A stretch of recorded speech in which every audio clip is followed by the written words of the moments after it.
Welcome back to the channel, guys. This is a rare one, 2579, VIN 2579. This is a 2018 1GO, which is smoky granite mica with LA20 or black interior. Popped up at a Lexus dealer, Lexus Knoxville, Tennessee, with 120,000 miles for $40,000.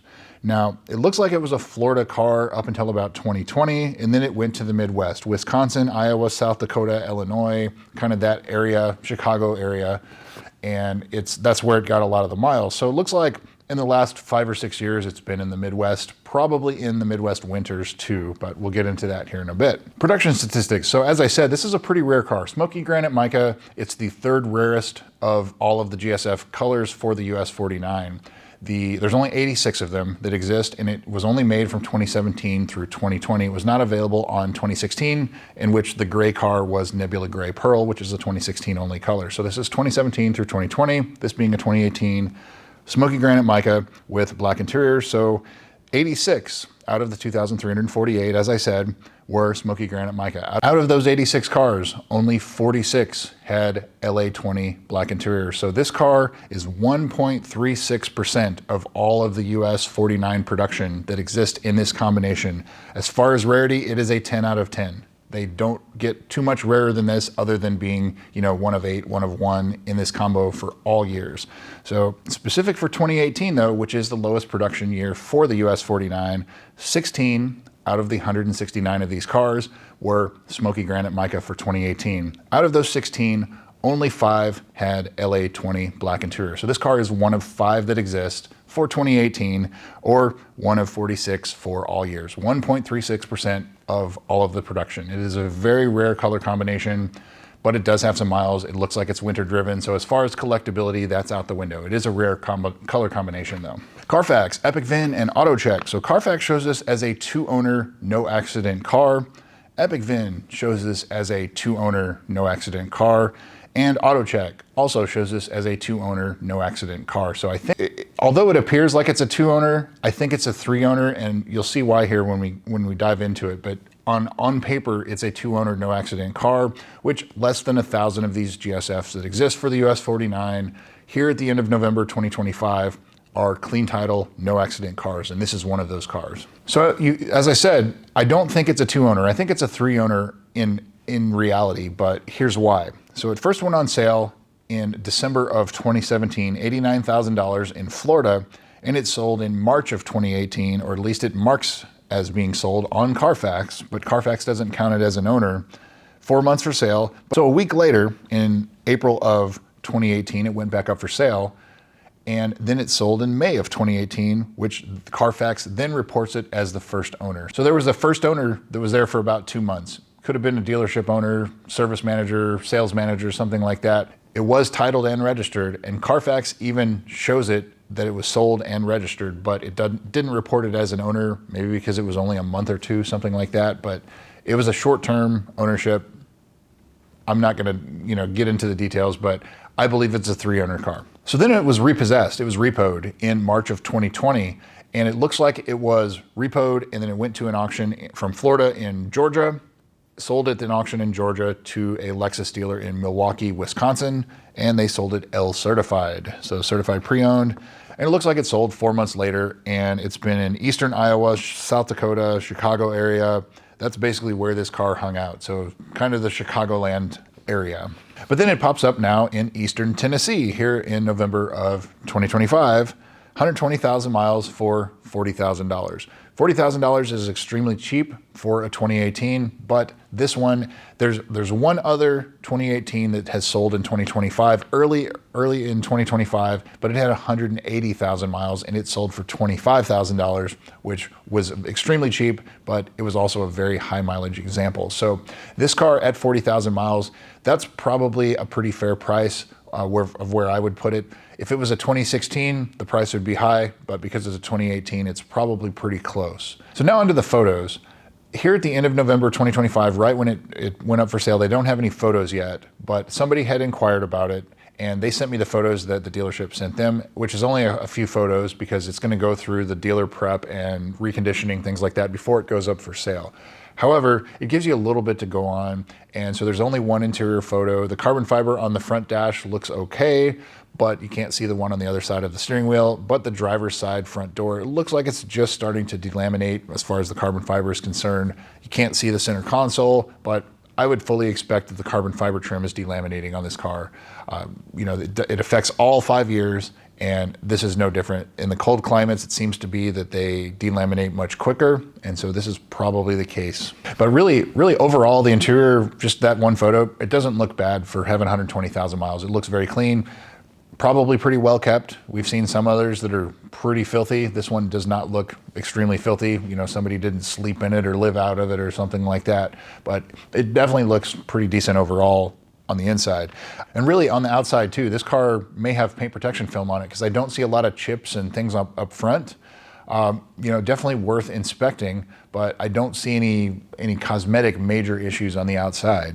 The one thing I do notice though, the rear license plate, the screws are rusty, and you can see the rust, kind of the stains dripping down underneath the license plate bolts onto the license plate. That tells me this car is probably winter driven. They're not just going to rust and look like that on a car that gets rained on. I think this car is probably winter driven. So that would mean you need to look underneath of this car very closely, make sure that you're happy with the amount of corrosion that it probably has underneath of it. Look at shocks, tie rods, the differential drive shaft, exhaust, things like that that are usually prone to this, but also of course the pinch welds in the rear where snow and ice and salt and everything would accumulate. Definitely need to inspect underneath of this car the fact that it's been the last 6 years in the Midwest. So price, as I said, the price is probably fair for the mileage and the condition, assuming it has nothing else wrong with it. But let's dive into the service history and see what we find there. So I would say after that owner in Florida, it really hasn't been well dealer serviced. So basically since 2020, this car has not been well dealer serviced. It's either been serviced by an independent shop or DIY or something like that, but I would definitely take that into consideration when looking at this car, that it's not really well dealer serviced. First entry of note is March of 2018, the JLB recall was done, and in May of 2018, the driver's rear seat cover stitching was coming out when the car was basically new, so they replaced that for him. July of 2018, install a Meisterschaft mid-pipe. So this car may have an aftermarket mid-pipe on it too. August of 2019, a wheel repair, wheel refinishing, no issue there.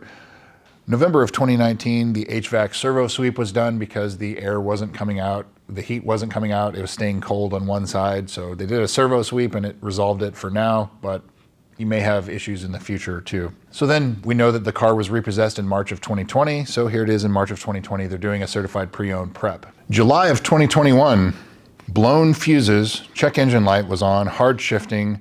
They replaced a bunch of fuses and went on its way. I don't know, maybe the battery was installed backwards, something like that.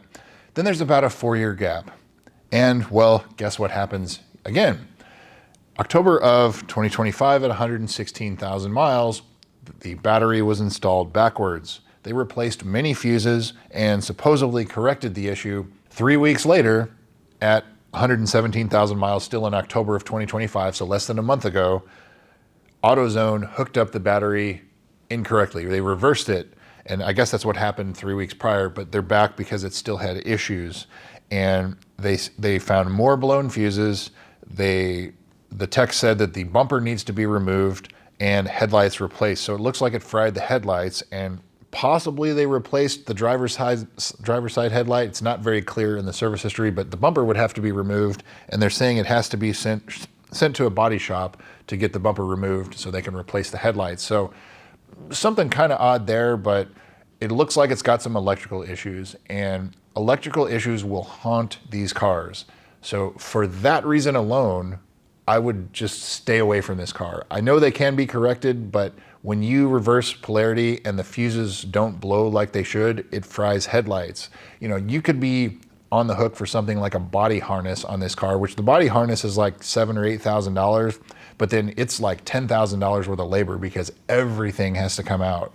And you know, engine harness, if you have to do that, it can get very expensive and you will have constant electrical issues. These cars are full of electronics, lots of fuses, fuse blocks everywhere. There's one under the driver's foot panel, passenger foot panel. There's one in the trunk. There's several in the engine bay.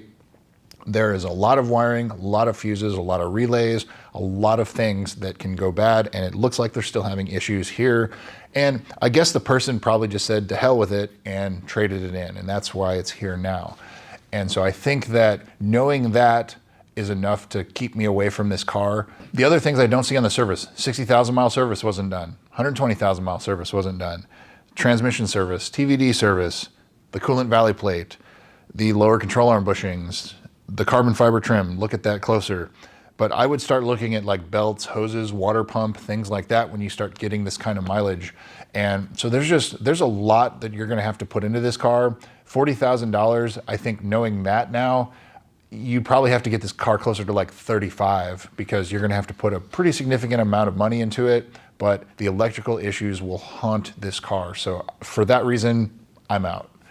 And I think that if you do a pre-purchase inspection on this car, if you insist on buying this car, you need to be very, very thorough with it. Not just the valley plate, the lower control arms, the tire wear, the usual things that you look on these cars, but you need to try every single electrical thing on this. Sunroof, all of the lane keep, the reverse camera, the cruise control, high beams, make sure that all of the headlights, make sure the headlight motors work. I mean, there's so much on these cars that can go wrong when you start having electrical issues. And so just, you know, big red flag right there that, you know, shame on AutoZone for reversing the polarity and causing all this to begin with. But if this car didn't have those issues, it would be a good driver's car, assuming it's not too rusty underneath, but it would need a lot of catching up on service unless it's been done or it can be proven that it's done. But assume it's not, because if you can't prove it, assume it hasn't been done. And so I think that this car for me, I would run far away from it. It has some bad news all over it, especially with the electrical issues, but there are other things that you'll have to put into it, that aside. So anyway, I don't want to ramble on forever, but you know, this car, if you've seen this car or if you've inspected this car, let me know in the comments. If you've bought this car, I'm sorry, you're seeing this now, but this car is bad news, guys. You know, I would not consider this one. So anyway, I'm going to quit rambling on. 2579, it is a rare car. 10 out of 10 for rarity, but it's unfortunate that, you know, it's got issues. So anyway, 2579, thanks again for watching, guys. We'll see you soon.